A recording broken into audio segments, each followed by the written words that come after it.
السلام علیکم، آپ دیکھ رہے ہیں ڈان نیوز اور میں ہوں طلحہ عالمگیر۔ میں ہوں سمیع لیاقت۔ ہیڈ لائنز آپ جان چکے ہیں۔ عبدالقدوس بزنجو نئے وزیر اعلیٰ بلوچستان منتخب ہو گئے ہیں۔ عبدالقدوس بزنجو نے صوبائی اسمبلی کے اجلاس میں 39 ووٹس حاصل کیے ہیں۔ بات کریں گے ڈان نیوز کے نمائندے غالب نہاد نے جوائن کیا۔ غالب بتائے گا کتنے اراکین اجلاس میں شریک ہوئے تھے؟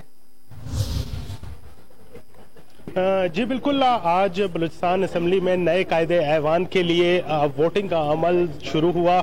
سب سے پہلے جو ڈپٹی اسپیکر ہیں بابر موسیٰ خیل، انہوں نے باقاعدہ طور پر اسمبلی کا اجلاس شروع کیا، جس کے اندر بتایا گیا کہ آج آئین اور قانون کے مطابق بلوچستان اسمبلی میں نئے قائد ایوان کے لیے ووٹنگ ہوگی، جس کے بعد جو 40 اراکین ایوان میں موجود تھے انہوں نے اپنا حق رائے دہی استعمال کیا اور 39 ووٹس لے کے میر عبدالقدوس بزنجو نئے قائد ایوان کے طور پر سامنے آ چکے ہیں۔ اس وقت بلوچستان اسمبلی کی بات کی جائے تو تمام تر جو اراکین اسمبلی ہیں وہ ان کو مبارکباد دے رہے ہیں اور مبارکباد پیش کر رہے ہیں اور اس بات کے خواہش مند ہیں کہ صوبے کے آئندہ سال جو ہیں وہ بہتر ہوں گے۔ جی اچھا غالب، آپ ہمیں بتائیے گا تقریب حلف برداری کب ہوگی؟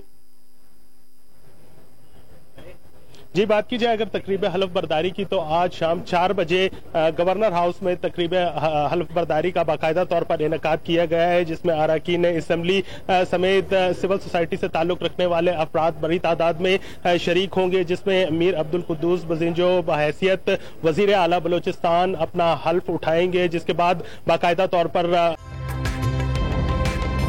تازہ ترین ویڈیوز کے لیے ہمارا YouTube چینل سبسکرائب کر کے بیل آئیکن پریس کریے تاکہ آپ کو ملے ہر اپڈیٹ سب سے پہلے۔